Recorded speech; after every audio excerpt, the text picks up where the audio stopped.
অমন করে কি দেখছো, খেয়ে ফেলবে নাকি? তুর্যর কথায় আমার ঘোর কাটল। আসলেই আমি ওভাবে কেন তাকিয়েছিলাম।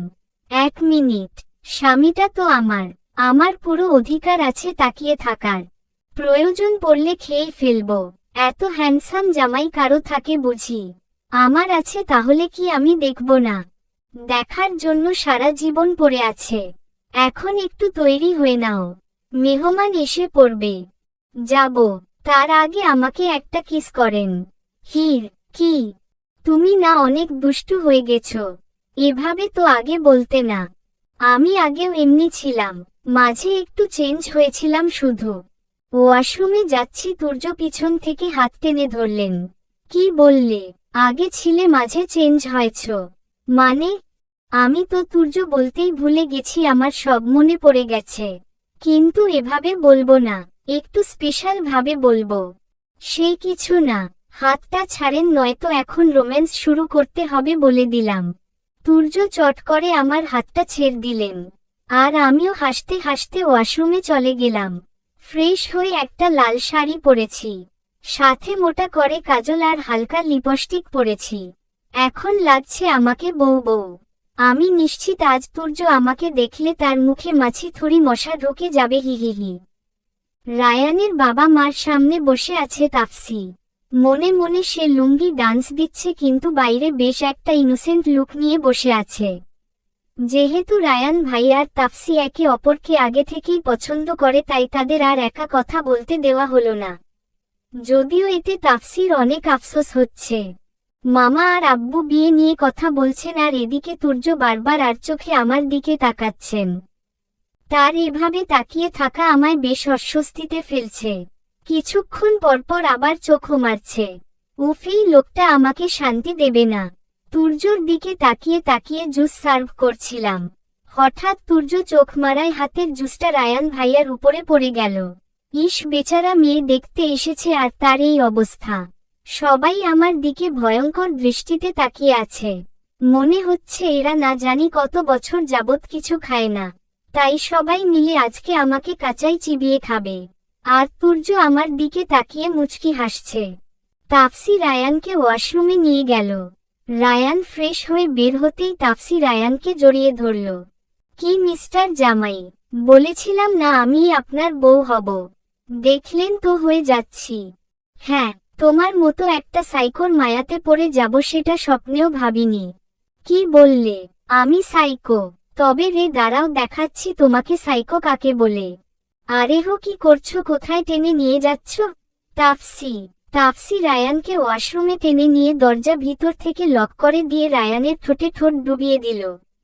তাফসির এহেন কাণ্ডে রায়ান পুরোই শোক হয়ে গেছে।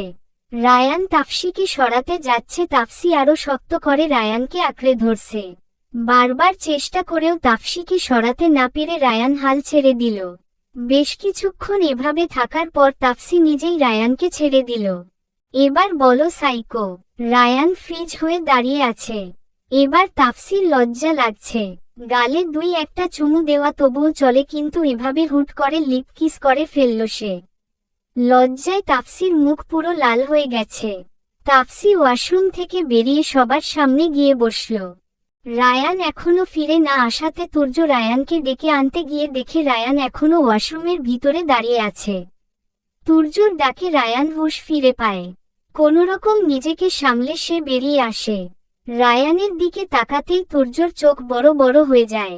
তুর্যর এই অবস্থা দেখে রায়ানও অনেকটা ঘাড়ে যায়। সে ভাবতে থাকে তুর্য আবার দেখে ফেলল কিনা।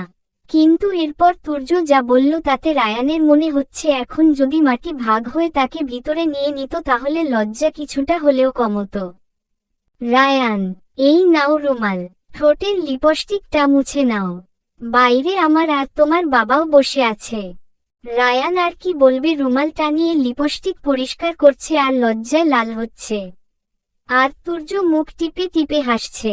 তাফসি যে পাগলি সেটা সে জানত, কিন্তু এতবার পাগলি হয়ে গেছে সেটা বিশ্বাস হচ্ছে না।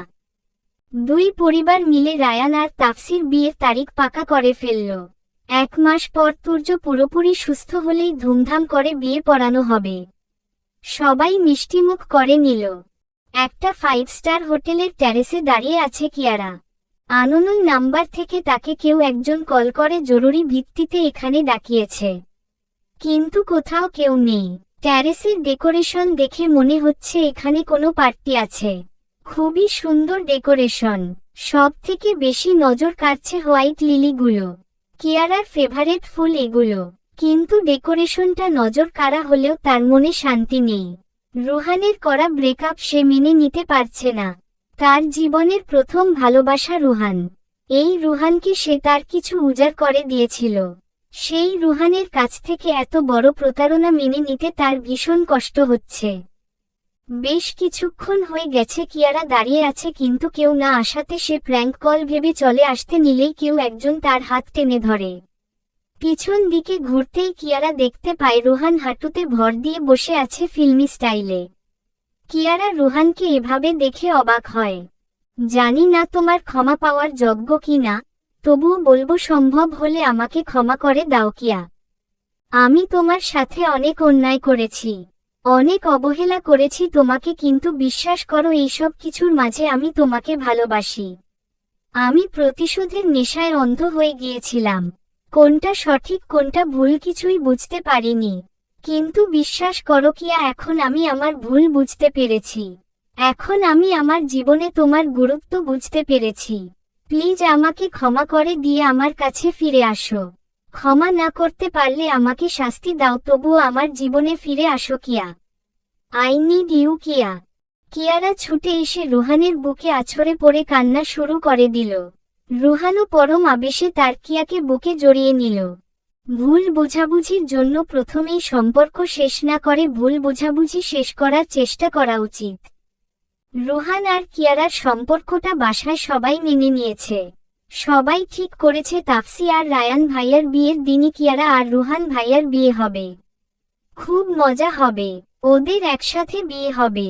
কিন্তু আমার আর তুর্যর বিয়েটা তো যেই পরিস্থিতিতে হয়েছে, বিয়ের দিন ঘনিয়ে আসছে। আচ্ছা, আমি কি তুর্যকে আমাদেরও আবার বিয়ে করার কথা বলবো? না থাক, 3 বার তো করেছি বিয়ে, আর কতবার করব? ইদানিং আমার শরীরটা ভালো যাচ্ছে না, অল্পতেই হাঁপিয়ে উঠি। খাওয়ার উপর থেকে একদম রুচি চলে গেছে। মাছ মাংসের গন্ধেই কেমন গা গুলিয়ে আসে। মাথাটাও ঘুরায় অনেক। আল্লাহ জানে আমার কোন রোগ হলো। মেজাজ তো সব সময় তুঙ্গে উঠে থাকে। তুর্যর সাথে সব সময় ঝগড়া করি, তবুও আমার করা সব টর্চার তুর্য হাসি মুখে সহ্য করেন। বিয়ের দিন সকাল থেকে পুরো বাড়িতে হই হুল্লোড় লেগে আছে। সবাই আনন্দ ফুর্তিতে মেতে আছে, আর আমি ঘরে থেকে ওয়াশরুম আর ওয়াশরুম থেকে ঘর করছি। সকাল থেকে বমি করতে করতে আমার শরীরের সব শক্তি শেষ।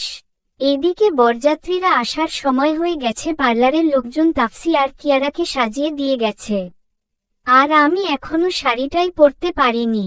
গোল্ডেন কালারের একটা ডিজাইনার শাড়ি তুর্য স্পেশালি আমার জন্য এনেছিলেন, কিন্তু আমি পরতেই পারিনি। অনেক কষ্টে শাড়িটা কোনো রকম গায়ে জড়িয়ে নিয়ে সাজসজ্জাবিহীন নিচে নেমে এলাম। শরীরটা ভীষণ খারাপ লাগছে। তুর্যকে একটু জানানো দরকার। আশেপাশে খুঁজতেই তুর্যকে পেলাম।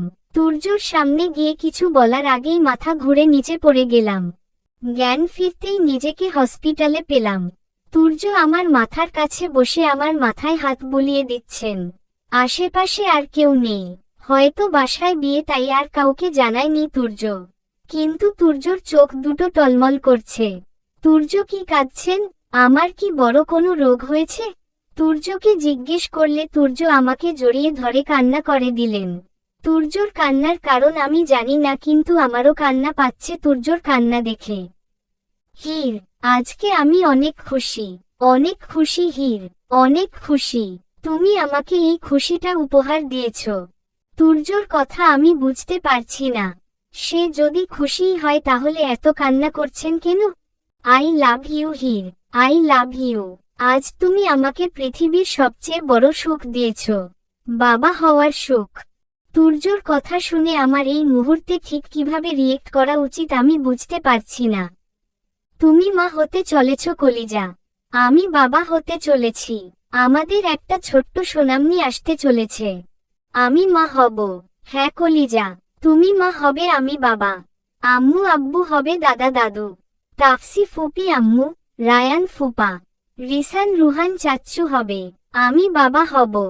তুর্য আবারও আমাকে বুকে জড়িয়ে নিলেন। এবার আমিও তাকে খুব শক্ত করে জড়িয়ে ধরলাম। আমি মা হতে চলেছি, নারী হিসেবে পূর্ণতা পেতে চলেছি।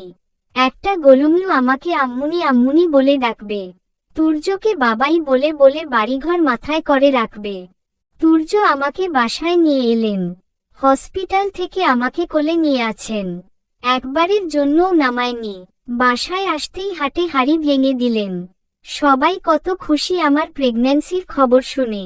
তাফসি আর কিয়ারাকে বিদায় দেওয়ার পর তুর্য আবার আমাকে কোলে তুলে ঘরে নিয়ে এলেন। আমার না করা সত্ত্বেও জোর করে আমাকে খাবার খাইয়ে দিলেন। তুর্য ল্যাপটপে বাচ্চার জন্য নাম খুঁজছেন, আর আমি চেয়ে চেয়ে তার পাগলামি দেখছি। রাত 1টা বাজে। তুর্য ব্যালকনিতে দাঁড়িয়ে আছেন। আমি পিছন থেকে তাকে জড়িয়ে ধরলাম। তুর্য আমার হাত ধরে তার সামনে এনে আমার গলায় মুখ গুজলেন। আমি তুর্যকে জড়িয়ে ধরে তার কানে কানে বললাম, আপনাকে অনেক ভালোবাসি তুর্য। সেই ছোটবেলা থেকে ভালোবাসি। যখন থেকে বুঝতে শিখেছি ভালোবাসা কি জিনিস আপনাকেই ভালোবেসেছি শুধু। ছোটবেলা থেকে মানে? আমার সব মনে পড়ে গেছে তুর্য। আপনার আর আমার বিয়ে, ভালোবাসা, আলাদা হওয়া সবকিছু মনে পড়ে গেছে। সত্যি হীর? হ্যাঁ তুর্য, আমি সরি। প্লিজ আমাকে ক্ষমা করে দেবেন, আমার জন্য আপনি অনেক কষ্ট পেয়েছেন। না হীর, তুমি এভাবে বলছো কেন? তুমি কিছু করনি, তোমার জন্য কিছুই হয়নি। উল্টো আমি তোমার সাথে অন্যায় করেছি। তোমাকে জোর করে তোমার সাথে হুশ আর কিছু বলবেন না। তুর্যকে থামিয়ে দিয়ে বললাম, আপনি যা করেছেন আমাকে কাছে পাওয়ার জন্য করেছেন। আমি আপনার বিবাহিতা স্ত্রী, আমার উপর আপনার হক ছিল। আমি আপনাকে কত কিছু বলেছি, আমাকে ক্ষমা করে দিন। I love you Heer, I love you too Turjo. Turjo আমাকে শক্ত করে বুকে জড়িয়ে নিলেন। আমি তুর্যর হাতে তার গিটারটা ধরিয়ে দিয়ে একটা গান শোনাতে বললাম। তুর্য আমাকে একনজর দেখে গিটারে সুর তুললেন। আমার ভিতরে বাহিরে অন্তরে অন্তরে আছো তুমি হৃদয় জুড়ে। ঢেকে রাখে যেমন কুসুম পাপড়ির আবডালে ফসলের ঘুম, তেমনি তোমার নিবিড় চলা মর্মের মূল পথ ধরে। আমার ভিতরে বাহিরে অন্তরে অন্তরে আছো তুমি হৃদয় জুড়ে। আমার ভিতরে বাহিরে অন্তরে অন্তরে আছো তুমি হৃদয় জুড়ে। পুষে রাখে যেমন ঝিনুক খোলসের আবরণে মুক্তর সুখ, তেমনি তোমার গভীর ছোঁয়া ভিতরের নীল বন্দরে। আমার ভিতরে বাহিরে অন্তরে অন্তরে আছো তুমি হৃদয় জুড়ে। ভালো আছি ভালো থেকো, আকাশের ঠিকানায় চিঠি লিখো। ভালো আছি ভালো থেকো, আকাশের ঠিকানায় চিঠি লিখো। দিও তোমার মালাখানি, দিও তোমার মালাখানি, বাউলের এই মনটারে। আমার ভিতরে বাহিরে অন্তরে অন্তরে আছো তুমি হৃদয় জুড়ে। আমার ভিতরে বাহিরে অন্তরে অন্তরে আছো তুমি হৃদয় জুড়ে। গান শেষ করতেই দেখলাম আমার চোখ ভিজে গেছে। জানি না কেন যতবার তুর্যর গলায় গাওয়া গান শুনি আমার চোখ ভিজে যায়। তুর্য আমাকে কোলে তুলে নিয়ে বিছানায় শুইয়ে দিলেন। নিজের ভর আমার উপর ছেড়ে দিয়ে তুর্য আমার ঠোঁট দুটো নিজের দখলে নিয়ে নিলেন। তুর্য আমার ঠোঁটের স্বাদ নিচ্ছেন, আর আমি তাকে শক্ত করে জড়িয়ে ধরে রেখেছি। কিছুক্ষণ বাদে তুর্য আমার ঠোঁট ছেড়ে দিয়ে আমার ঘাড়ে মুখ ডুবিয়ে দিলেন। ভেসে গেলাম আমরা ভালোবাসার সাগরে। 5 বছর পর, 5 বছর সময় পেরিয়ে গেছে। বদলে গেছে অনেক কিছু। রুহান কিয়ারাকে নিয়ে লন্ডন শিফট হয়ে গেছে। তাফসি আর রায়ান ভাইয়ার একটা মেয়ে আছে। ও হ্যাঁ, আপনাদের তো বলাই হয়নি, আমার আর তুর্যরও কিন্তু একটা মেয়ে আছে। তুর্যর জীবন তার মেয়ের নাম রেখেছেন তুর। তুর এখন অনেক বড় হয়েছে, স্কুলে যায়। তুর্যই নিয়ে যায় আর দিয়ে আসেন। সারাদিন বাবা মেয়ে একসাথে থাকে। মাঝখান থেকে একা পড়ে গেছি আমি। সারাদিন এই সময়টুকুর অপেক্ষা করি যখন আমার রাজকন্যা স্কুল থেকে ফিরে এসে আমার সাথে দেখা করতে আসে। আজকে একটু দেরি হয়ে গেছে বোধহয়। গাড়ির শব্দ শুনতে পাচ্ছি। তুর্য আর তুর এসে পড়েছে। বাবা মেয়ে একসাথে আসছে, না জানি কত সুন্দর লাগছে তাদের। প্রতিদিনকার মতো তুর্য থম মেরে বসে আছে আর তুর আশেপাশে দেখছে। এখন হয়তো তুর তার বাবাকে জিজ্ঞেস করছে, আম্মুনি উঠবে কখন বাবাই? আর তুর্য তার চোখের পানি আড়াল করে জবাব দেবেন, তোমার আম্মুনি অনেক ঘুমকাতুরে মামুনি, সে উঠবে না এখন। তুমি বড় হলে উঠবে। আমি জানি তুর্যর দুচোখ বেয়ে অশ্রু ধারা পড়ছে। হ্যাঁ, আমি মাটির নিচ থেকে কিছুই দেখতে পারছি না, কিন্তু তুর্যর প্রতিটা নিঃশ্বাস অনুভব করতে পারি। অনেক স্বপ্ন ছিল তুর্য আর আমাদের সন্তানকে নিয়ে সারাটা জীবন সুখে শান্তিতে, খুনসুটিতে কাটিয়ে দেব। কিন্তু নিয়তির কি সুন্দর পরিহাস! সব সুখ দিয়ে আমার জীবনটাই কেড়ে নিল। তুরকে জন্ম দিতে গিয়েই আমার মৃত্যু হয়। শেষবারের মতো একটাবার তুর্যকে দেখতেও পারিনি। আমার মেয়ে এখন কতটা বড় হয়েছে, দেখতে কেমন হয়েছে জানার খুব ইচ্ছে করে। আমার রাজকন্যাটাকে শেষবারের মতো বুকে নিতে ভীষণ ইচ্ছে হয়। শেষবারের মতো তুরকে কোলে নিয়ে তুর্যর গিটারের তালে নাচার ইচ্ছে হয়। শেষবারের মতো তুর্যর কণ্ঠে নিজের জন্য একটা গান শুনতে ইচ্ছে করে খুব। কিন্তু নিয়তি খেলায় আমি যে হেরে গেছি। তুর্য এখন চলে যাচ্ছে। তুর বিরক্ত হয়ে গেছে।